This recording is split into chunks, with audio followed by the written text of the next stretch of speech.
Kim's wrists burned against the cold metal restraints as he sat on the hard bench in the alien courtroom. The chains clinked softly every time he breathed round him. The massive court chamber buzzed with whispers in dozens of different languages, some sounding like musical chimes, others like grinding stone. The blue-skinned Vorthan judges towered above everyone else on their raised platform.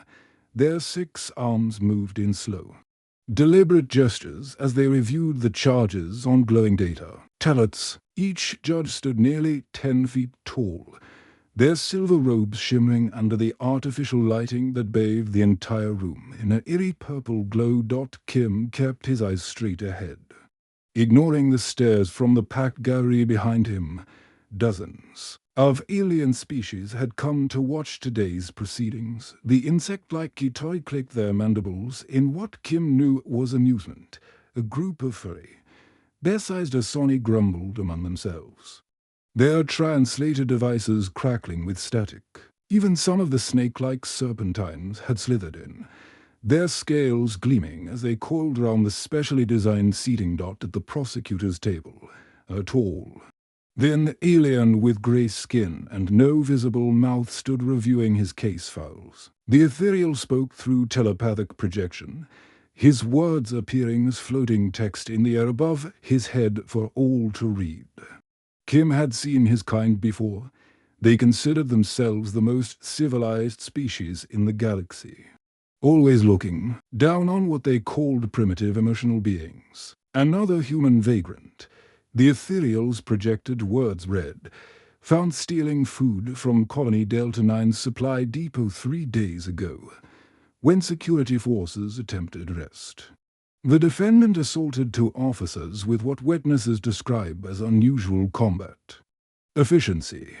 Kim almost smiled at that. If they only knew just how efficient he could really be. The colony's security chief, a stocky Vorthan with battle scars across his blue face, stepped forward to testify, Your Honors. We found the defendant sleeping in Maintenance Tunnel 7.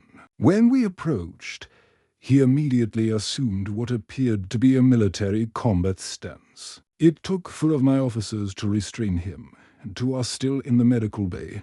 Murmurs rippled through the courtroom. Most aliens here had never seen humans fight, only heard stories to them. Humans were just another refugee species, scattered across the galaxy after their home world's resources ran dry. Kim's torn military jacket hung loose on his thin frame. The fabric had once been deep green, but years of wear had faded it to a dull brown. His boots, cracked and held together with wire, had walked across more alien worlds than most beings in this courtroom would ever see. The lead judge, an ancient Vorthan with silver markings on his forehead indicating high rank, leaned forward. Defendant, how do you answer these charges? Kim said nothing. What was the point? They'd already made up their minds. He was just another homeless human, one of thousands drifting between colonies looking for work, food, or just a place to sleep. The war had been over for 15 years, but its veterans were still fighting their own battles. Theft of nutrition packs, illegal habitation in restricted areas, assault on colonial security forces. The prosecutor's words floated in the air. The recommended sentence is 20 years hard labor in the Kebler crystal mines. 20 years. Kim had spent longer than that fighting for these same aliens' freedom. But they didn't know that. They saw dirty clothes and unwashed hair. They saw a problem to be solved, a vagrant to be removed from their clean, orderly colony. Behind him, someone in the gallery made a disgusted sound. Kim recognized it as Vorthan cursing. They were probably complaining about how humans always caused trouble, how Earth refugees brought nothing but problems to their perfect worlds. The judge's gavel gleamed under the lights, a ceremonial hammer, made from some kind of crystal that caught and reflected the purple illumination. One strike would seal Kim's fate. 20 years breaking rocks on a mining world where the temperature never rose above freezing and the air was so thin that even with breathing masks, most workers died within 5 years. Kim had survived worse. The Battle of Proxima Gate had lasted -1 months in the vacuum of space. The defense of the Calerian home system had gone on for 2 years with barely any supplies, but that was when he had a purpose. When he was fighting for something bigger than himself. Now, he was just tired. Judge raised his gavel, ready to bring it down and end this farce of a trial. Kim closed his eyes and waited for the inevitable. The gavel hung in the air, frozen mid-swing as the lead judge stared down at Kim with new intensity. Before sentencing. State your full identification for the official record. Kim had been slouching, in his restraints, but something inside him stirred. Maybe it was pride, or maybe just muscle memory from 1,000 roll calls during the war. His spine straightened like a steel rod snapping into place. His chin lifted. For the first time since entering this courtroom, he looked directly into the judge's large, dark eyes. Kim Tae-ho, Staff Sergeant, 5th Human Defense Corps, serial number Bravo-9-to-6-Delta. The words rang out clear and strong across the silent courtroom. Kim's voice carried the same command presence that had once rallied broken soldiers on burning battlefields. Each syllable hit the air like a hammer blow. The reaction was immediate and electric. Okitori in the front row dropped his translator device, the small gadget clattering across the floor. Behind him, an elderly Calerian female let out a sharp gasp that sounded like wind through crystal chimes. Her forearms clutched at her chest as if she'd been struck. The ethereal prosecutor's floating text flickered and scrambled, displaying random symbols as his concentration shattered. His grey face, normally expressionless, twisted with something that might have been shock or fear. Data tablets throughout the courtroom came alive with frantic activity. Alien fingers, claws, and tentacles swiped across screens as being searched. Military databases, the soft chimming of information alerts filled the air like electronic rainfall. But it was the judges who showed the most dramatic change. The lead Vorthan's 6 arms began trembling uncontrollably. His silver ceremonial robes rustled as his entire body shook. The gavel slipped from his grasp and clattered onto the platform. Impossible, whispered the second judge, her voice barely audible through the courtroom's translation system. That serial number.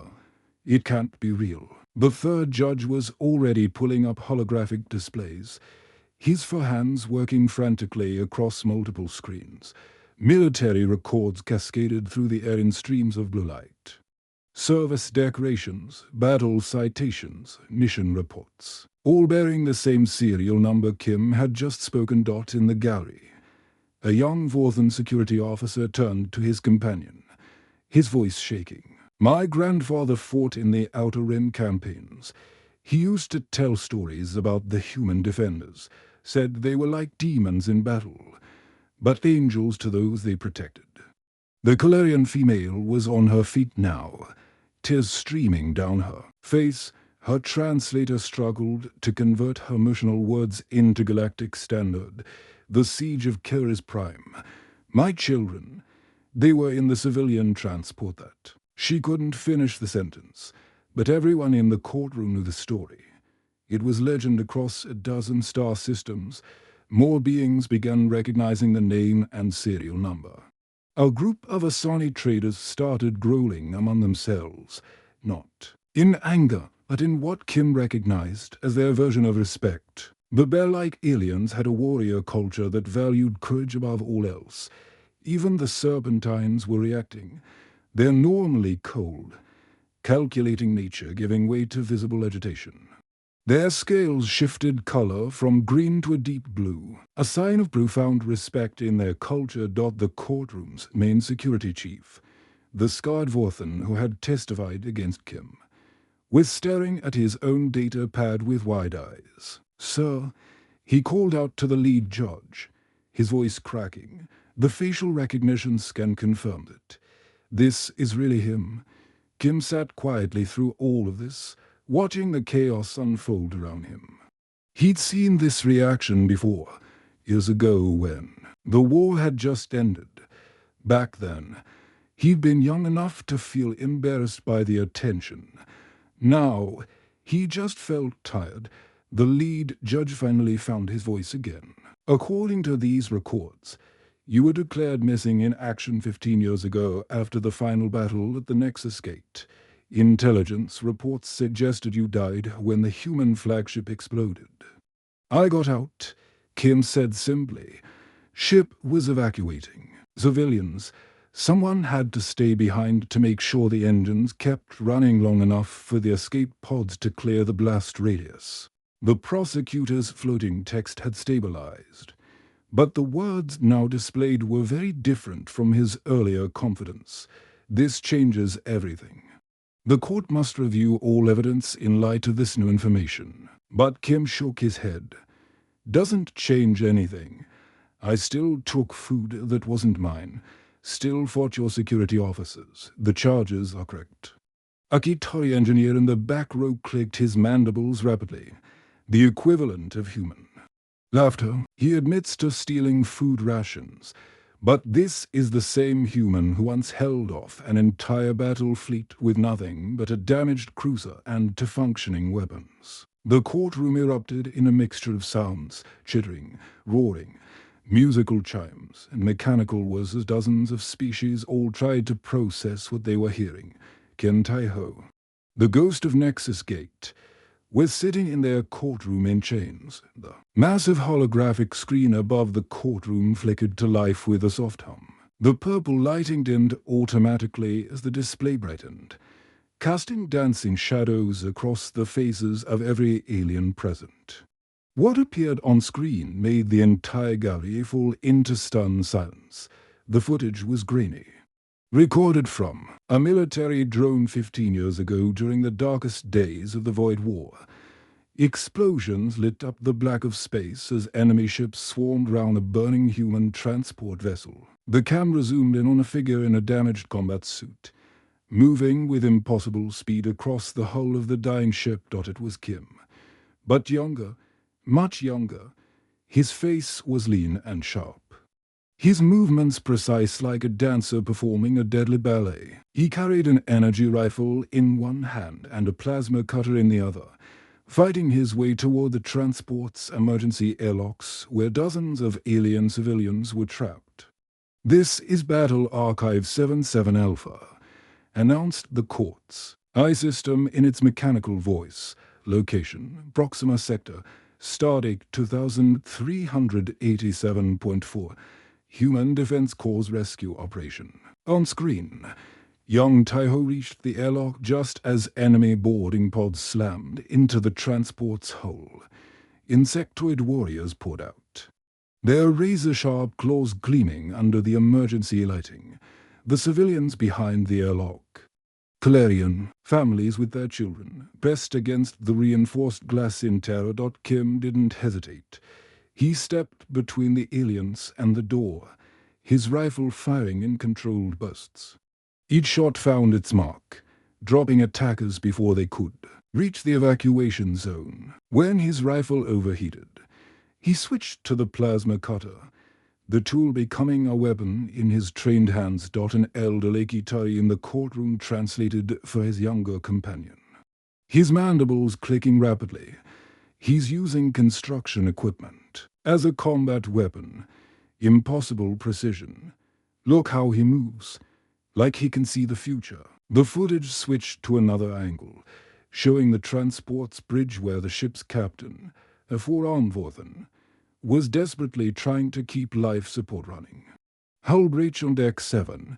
The captain's recorded voice crackled through the speakers. We're losing atmosphere fast. Not yet, came Tai-ho's voice over the comm system. Younger, but carrying the same steady authority Kim had shown in court. Give me 2 more minutes. Almost have the civilians clear. The screen showed him working with mechanical efficiency, helping Calarian families into escape pods, while simultaneously fighting off wave after wave of attackers. His combat suit was leaking air from multiple punctures, but he was holding his ground. The civilians behind the airlock. Clarion, families with their children, pressed against the reinforced glass in terror. Kim didn't hesitate. He stepped between the aliens and the door, his rifle firing in controlled bursts. The screen showed him working with mechanical efficiency, helping Calarian families into escape pods, while simultaneously fighting off wave after wave of attackers. His combat suit was leaking air from multiple punctures, But he never slowed down. A new file loaded. This one showed the famous Siege of Titan Base, where human forces made their legendary last stand. The camera captured Taiho manning a heavy plasma cannon, the weapon nearly as large as he was. Round him, the base's defenses crumbled under constant bombardment. Evacuation ships launching in 30 seconds, reported a voice from the command center. All defensive positions, hold the line. The screen filled with enemy fighters diving toward the base like metallic vultures, Taiho's. Cannon fired again and again, each shot lighting up his determined face. When the weapon finally overheated and died, he grabbed a portable rocket launcher and kept fighting. Behind him, the last evacuation ship rose into the sky. Packed with alien refugees from a dozen different worlds, the ship's engines glowed bright, blue as it climbed towards safety, carrying thousands of civilians who would have died without the base's protection. The footage quality improved as newer files loaded. The rescue of Ambassador Velta from the enemy prison world showed Taiho leading a small strike team through impossible odds. The Ambassador, a wise old Calerian with silver markings indicating noble birth, had been captured while trying to negotiate peace, target building ahead. Taiho's voice commanded through the recording. Remember, we go in quiet. Get the ambassador. Get out. No heroics. But the mission went sideways fast. Enemy forces had been waiting. The strike team found themselves surrounded in the prison complex, outgunned 10-1. Most soldiers would have retreated or called for backup. Tai-Ho did neither. The screen showed him systematically dismantling the enemy defenses, moving through the corridors like a force of nature.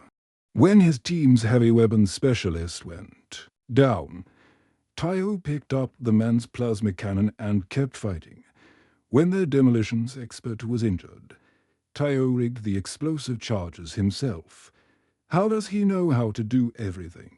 Whispered a young Vorthan security officer in the gallery.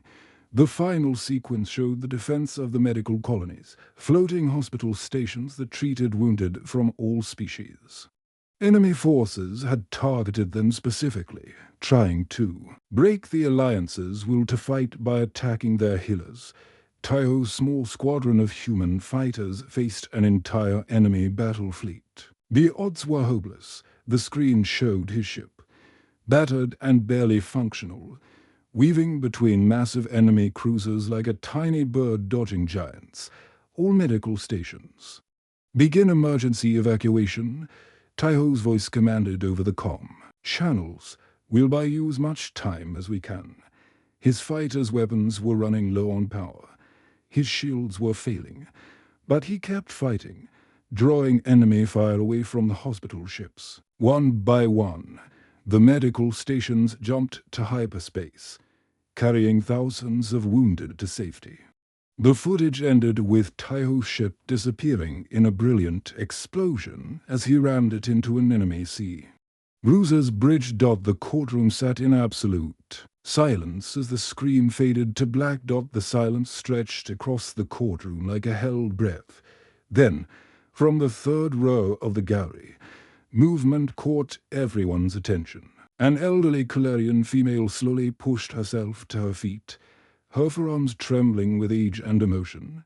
Her silver hair marked her as one of the elder caste. Someone who had lived through the worst years of the war. Tears flowed freely down her weathered face as she stared at Kim with recognition that went beyond the military records. Her voice, when she finally spoke, was barely above a whisper but carried clearly through the courtroom's amplification system. My name is Ilda Seer of House Velta. 15 years ago, my grandchildren were aboard Medical Station Gamma when the enemy fleet attacked. Her voice broke slightly. They were just babies then, being treated for radiation poisoning from our bond home world. She pressed one hand to her chest, where a small pendant hung, a piece of twisted metal that Kim recognized as part of a human fighter's hull plating. This man, this hero, He saved them. I watched from the station's observation. Degas' tiny ship flew between those massive warships, drawing their fire while we evacuated. As Elder Seer stood there, more movement rippled through the crowd. A young Vorthan security officer in the back row stood up next, his blue skin flushed with emotion, unlike his elder colleagues. He was barely out of training, but something in his stance spoke of deep personal connection. My father served with the Colonial Defense Force on Vorthan Prime, he announced, his voice gaining strength. When the enemy siege fleet surrounded our world, we thought it was over. Then the human squadrons arrived. He looked directly at Kim. Sergeant Taiho led the breakthrough that shattered their blockade. My father always said humans fought like they had nothing to lose and everything to protect. One by one, others began to rise. A middle-aged Kitari engineer stood up, his insect-like features clicking with barely controlled emotion. The evacuation of Mining Station Beta 7. My crew was trapped when the power core started failing. This human crawled through collapsed tunnels for 6 hours to reach our emergency beacon. A group of Asani traders rose together, their bear-like forms towering above the smaller species round them. The eldest spoke in their growling language, which the translator converted, the battle of the merchant route. Human defenders held the trade lanes open, while our supply convoys reached the outer colonies. Without those supplies, thousands would have starved. Even the usually stoic serpentines were affected. 3 of the snake-like beings uncoiled from their special seating, their scales shifting to deep blue in their species' highest sign of respect. Their hissing speech translated as the defense of the cultural archives, when enemy forces tried to destroy the galaxy's historical records. Human soldiers died protecting libraries instead of military targets. The wave of recognition continued, spreading. A Kalarian diplomat stood, then another. Vorthan civilians, Kitari workers, Asani merchants. Being after being rose to their feet until the entire galley was standing. Even some of the court officials and security guards had joined them. The lead judge watched this unprecedented display with growing amazement. In 300 years of serving on the colonial court, he had never seen anything like it. His 6 arms were shaking as he realized the magnitude of what was happening. Slowly, deliberately, the ancient Vorthan reached up and lifted the ceremonial crown from his head. The crown was a work of art, crafted from rare crystals that had taken centuries to grow. It represented the authority of the galactic court system, the power to judge and sentence. No judge had ever removed it during an active trial. He set the crown carefully on his platform and bowed his head toward Kim, his silver robes rustling in the silent courtroom. The other 2 judges immediately followed suit, removing their own ceremonial headpieces and bowing in synchronized respect. All charges dismissed with full honor, the lead judge declared, his voice carrying across the silent assembly. The court recognizes Sergeant Kim Taiho as a defender of the Galactic Alliance, hero of the Void Wars and protector of all species. The formal language seemed inadequate for the moment.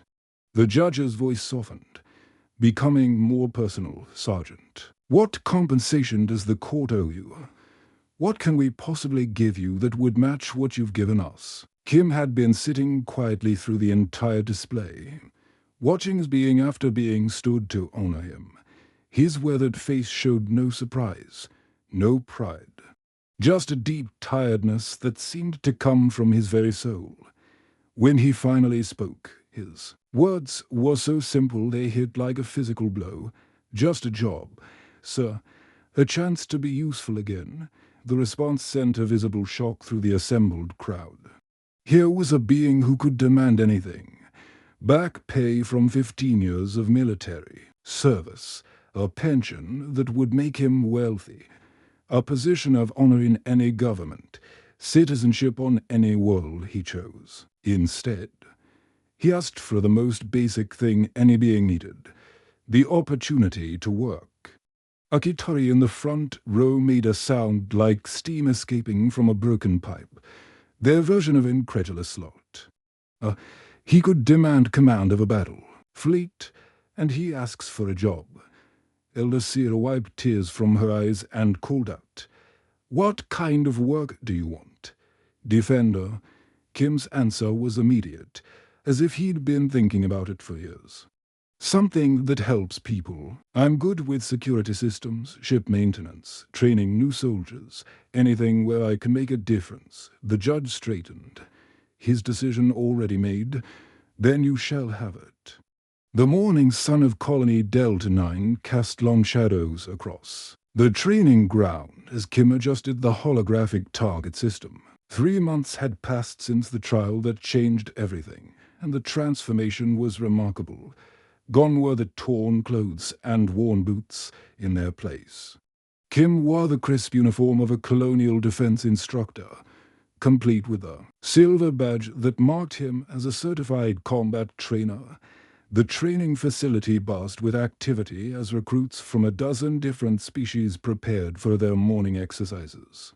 The obstacle course Kim had designed stretched across acres, featuring everything from zero-gravity chambers to underwater combat zones. It was challenging but fair, designed to push each species to their limits while respecting their unique abilities. "All right, everyone, gather round," Kim called out.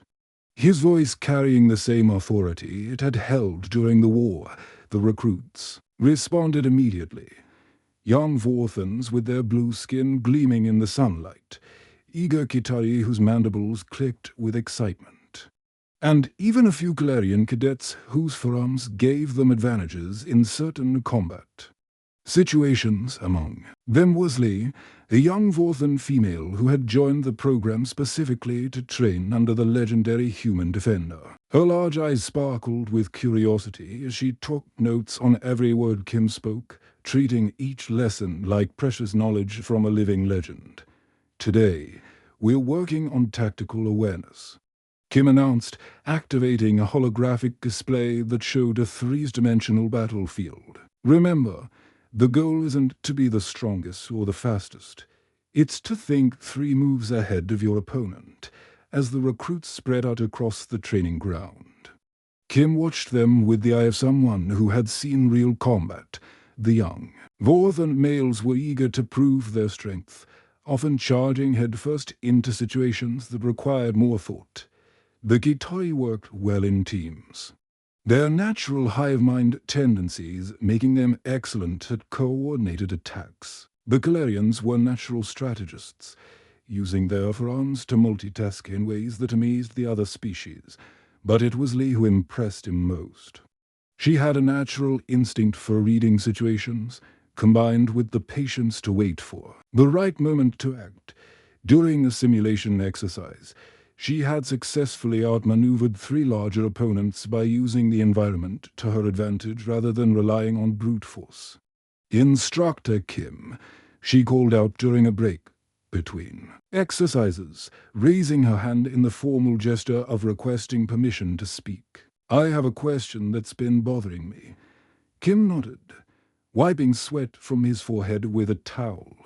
The morning workout had been intense, even for him. "Go ahead, Lee." "I've been studying the battle records from the war," she said, her voice carrying genuine curiosity rather than the hero worship he sometimes encountered. "I've analyzed tactics from dozens of species, but humans, you fight differently. Why do humans fight so hard for others, even when the odds are impossible?" The question hung in the air, and Kim noticed that the other recruits had stopped their own conversations to listen. It wasn't the first time he'd been asked this, but the honest way Lee phrased it made him pause and really think about his answer. Kim looked up at the sky, where the constant stream of transport ships carried new settlers to the colony. Each ship represented families looking for a new start, traders bringing goods from distant worlds, or refugees fleeing conflicts in other sectors. The sight never failed to remind him why places like this needed protection. "You know," he said, settling down on an equipment crate so he could talk to the recruits at eye level. "During the war, I served with soldiers from every species in the Alliance. Vorthans who could calculate battle odds in their heads faster than computers, Kitari who could coordinate attacks through pure instinct, Kalarians whose strategic minds could see patterns nobody else noticed." A young Kitari recruit clicked his mandibles curiously. "But humans don't have those natural advantages.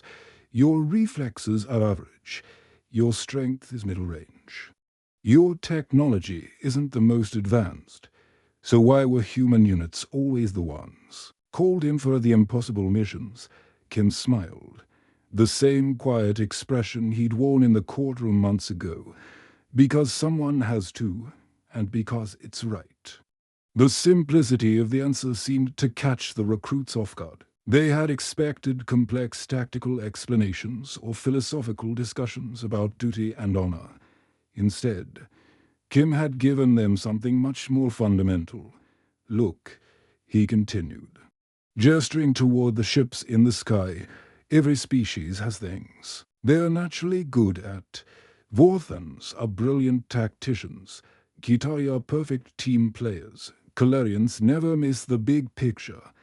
But humans, we're stubborn. When we decide something is worth protecting, we don't calculate the odds. We don't worry about whether we're strong enough or smart enough. We just do what needs to be done." Lee nodded slowly, understanding beginning to dawn in her large eyes. "That's why the stories about human defenders all sound impossible. You weren't trying to be heroes. You were just doing what you thought was right." "Exactly," Kim said, standing up and brushing dust off his uniform. "And that's what I want to teach all of you. Not just how to fight, but how to think about why you're fighting. When you're out there protecting this colony, you're not just following orders or doing a job.